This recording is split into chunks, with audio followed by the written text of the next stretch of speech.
Pagi yang cerah ini memberiku semangat untuk menyusuri jalanan Yogyakarta tercinta.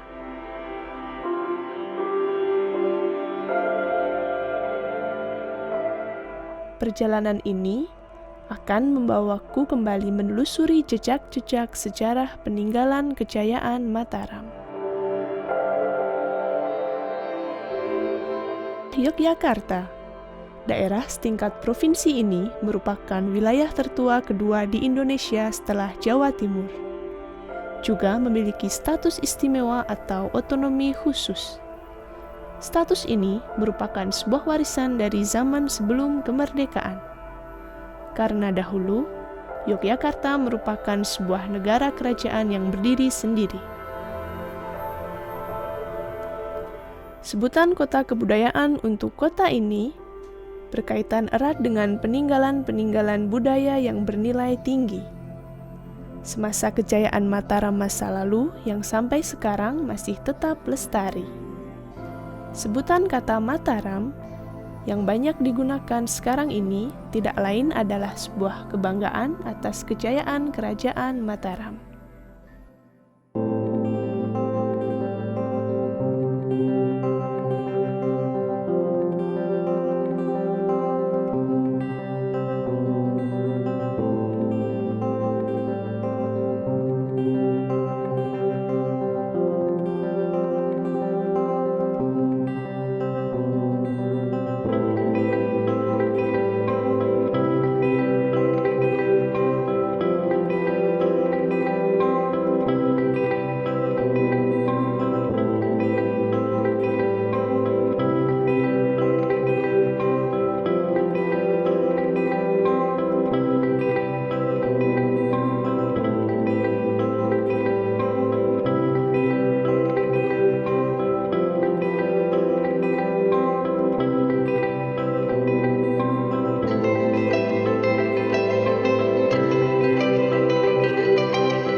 Sejarah panjang tentang berdirinya kota ini tidak bisa lepas dari keberadaan Keraton Ngayogyakarta Hadiningrat sebagai penjaga poros budaya Jawa.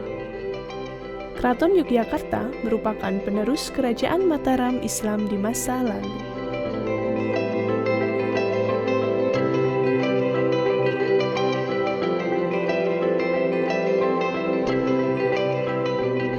Untuk mengenal jejak sejarah Keraton Mataram, kali ini kita akan menuju ke Museum Purbakala Pleret, yang juga berada di Dusun Kedaton, Desa Pleret, Bantul.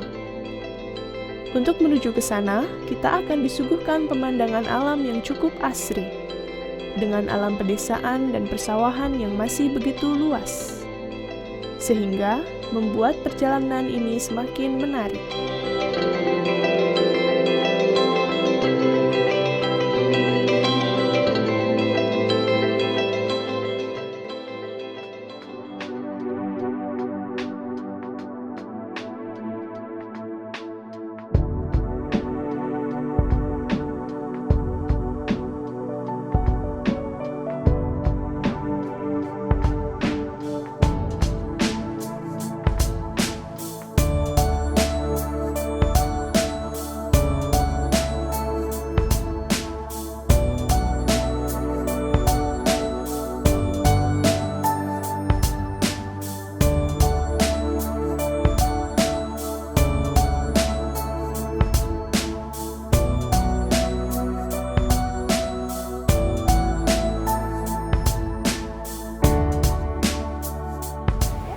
Selamat datang di Museum Sejarah Purbakala Pleret. Ada yang bisa kami bantu? Ya, terima kasih Mbak. Kami ingin melihat koleksi yang ada di museum ini. Boleh, mari saya antar.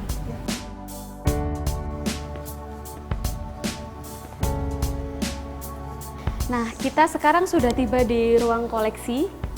Jadi ini adalah Museum Sejarah Purbakala Pleret. Dulu itu dibangun sekitar tahun 2004 dan selesai pada tahun 2009. Namun dulunya itu belum dijadikan sebagai museum, hanya sebagai tempat untuk menyimpan benda-benda temuan yang ada di wilayah Bantul. Museum ini dibuka untuk umum sekitar tahun 2004 pada tanggal 10 Maret. jumlah koleksi di museum kami ada 18 buah benda koleksi dan salah satunya adalah arca. Ini namanya adalah arca Durga Mahisa Suramardini. Terbuat dari bahan andesit dan ditemukan di Bantul. Ini adalah koleksi kami yang selanjutnya, namanya adalah umpak. Jadi umpak ini ditemukan di Pleret, Bantul, dan dulunya itu digunakan untuk mendirikan soko pada bangunan keraton. Ini adalah salah satu masterpiece dari museum kami yang menandakan bahwa dulunya di sini memang dibangun sebuah keraton Mataram Islam. Koleksi yang ini namanya adalah Besumur atau biasa orang di sini menyebutnya jobong. Jadi merupakan komponen bagian dari sumur. Kalau sekarang mungkin bisa kita lihat itu yang terbuat dari semen, tapi kalau pada zaman dahulu itu dari tanah liat.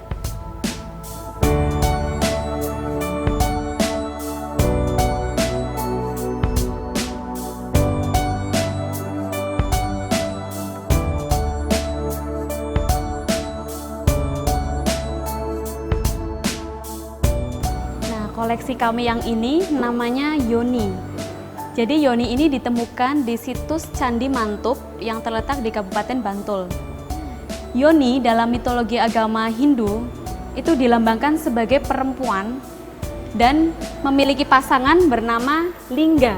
Lingga itu laki-laki. Jadi dipercaya bahwa pasangan Lingga dan Yoni ini akan jika dikasih air yang keluar itu akan suci. Mbak, selain Lingga dan Yoni, ada koleksi apa lagi Mbak di museum ini? Masih ada satu koleksi yang bisa dikatakan masterpiece dari koleksi museum kami, yaitu Sumur Gumuling. Mungkin bisa langsung kita ke sana. Oh, boleh. Silakan.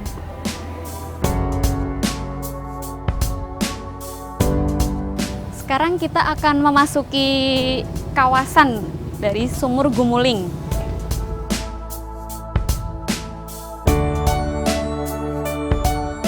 Ini yang namanya Sumur Gumuling, Mbak. Bisa kita buka? Oh, ya. Ya. Wow. Jadi Sumur Gumuling ini dulu dibangun ketika kepemerintahan Amangkurat yang pertama, sekitar tahun 1646 sampai 1677. Keberadaan sumur ini itu menandakan bahwa dulunya memang di sini itu dibangunlah sebuah keraton. Dan konon dulunya itu sumur ini digunakan untuk jamasan atau untuk mensucikan benda-benda pusaka para raja. Oh, begitu. Selain di Sumur Gumuling ini, apakah ada peninggalan bersejarah lain yang ada di Keraton Kerto ini, Mbak? Oh iya, masih ada, Mbak. Jadi di sini ada situs Kerto, kemudian ada juga peninggalan masjid dari Keraton Pleret, yaitu Masjid Kauman.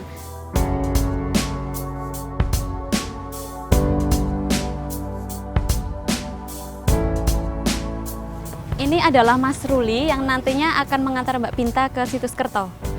Halo. Ya, terima kasih Mbak. Ya, sama-sama. Oke, mari kita siap lanjut ke situs Kerto. Boleh? Mari. Ya.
Nah, saat ini kita ada di situs Kerto. Situs ini terkait erat dengan Keraton Kerto, yaitu keraton yang sudah ada sebelum Keraton Pleret. Raja yang bertahta di Keraton Kerto ini adalah Sultan Agung.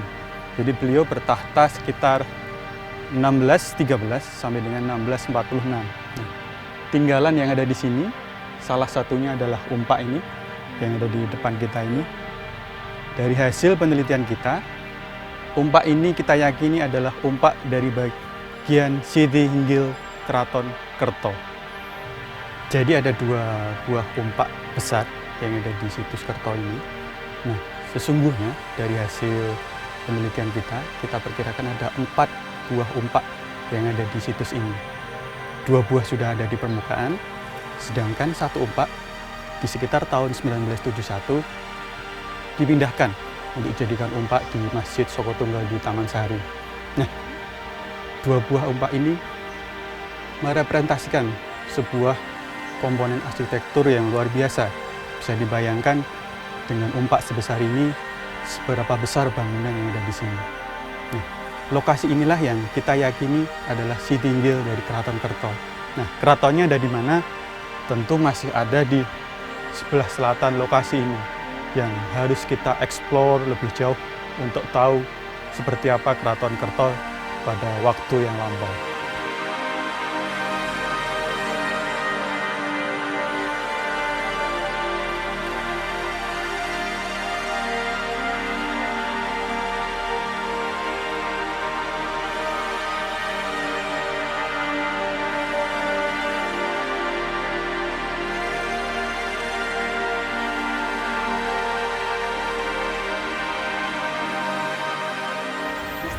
Ya. Jadi kita saat ini ada di situs Masjid Kauman Pleret. Nah, situs Masjid Kauman Pleret ini kita yakini adalah bagian dari Masjid Agung Keraton Pleret yang merupakan masjid kerajaan dari Keraton Pleret pada abad ke-17 yang lampau. Nah, di situs ini banyak sekali tinggalan-tinggalan arkeologis berupa seperti itu, batu putih, kemudian bata, dan ada juga umpak dari batu andesit.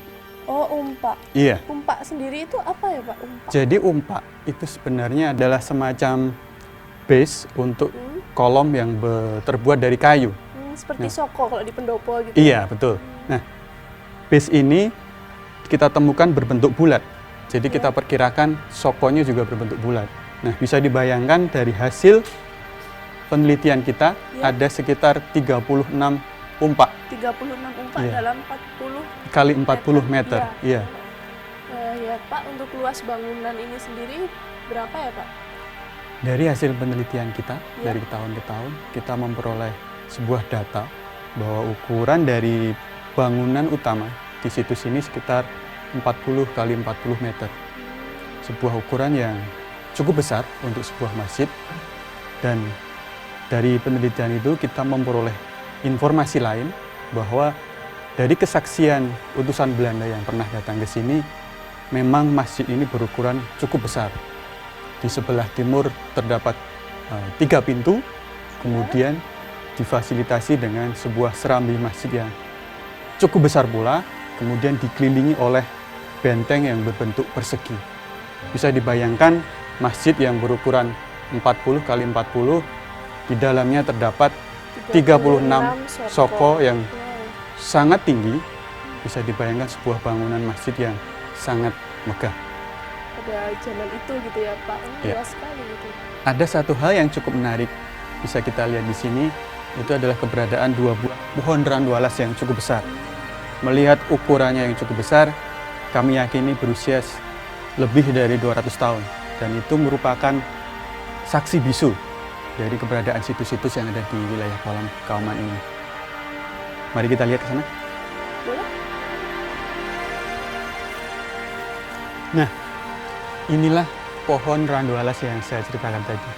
Cukup besar, cukup tinggi, kemungkinan besar berusia lebih dari 200 tahun, yang itu tentu menjadi saksi bisu dari perubahan yang terjadi di situs Kauman Pleret. Oke? Mari kita lanjut ke situs berikutnya. Ya, mari.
Nah, inilah nisan makam dari Ratu Malang yang saya ceritakan tadi. Ya. Nah, siapa Ratu Malang?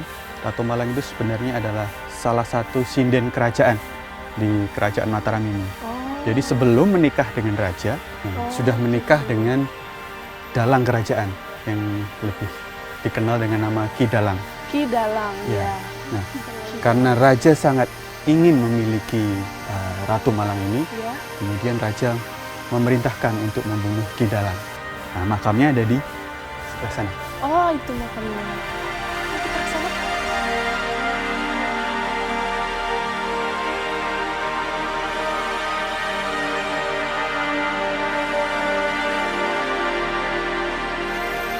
Nah, inilah yang diyakini oleh penduduk sekitar sebagai lokasi makam dari Ki Dalang, atau lebih dikenal dengan nama Ki Dalang Panjang Mas.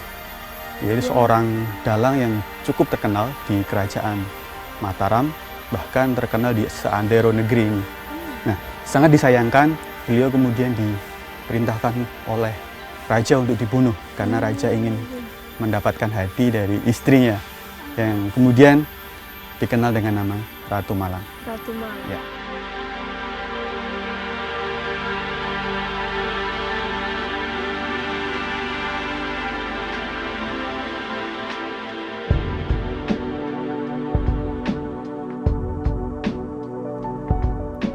Begitu panjang sejarah perjalanan kota Yogyakarta ini. Jika kita pelajari dengan seksama, begitu banyak peristiwa sejarah yang terjadi, yang menyertai perkembangan kota Yogyakarta. Sudah seharusnya kita bangga sebagai masyarakat Yogyakarta yang mempunyai peninggalan sejarah yang kaya dengan kebudayaan, yang wajib untuk kita lestarikan dan banggakan bersama. Keberadaan aset-aset budaya peninggalan peradaban tinggi masa lampau tersebut, dengan keraton sebagai institusi warisan adiluhung yang masih terlestari keberadaannya, merupakan embrio dan memberi spirit bagi tumbuhnya dinamika masyarakat dalam berkehidupan kebudayaan, terutama dalam berseni dan beradat tradisi.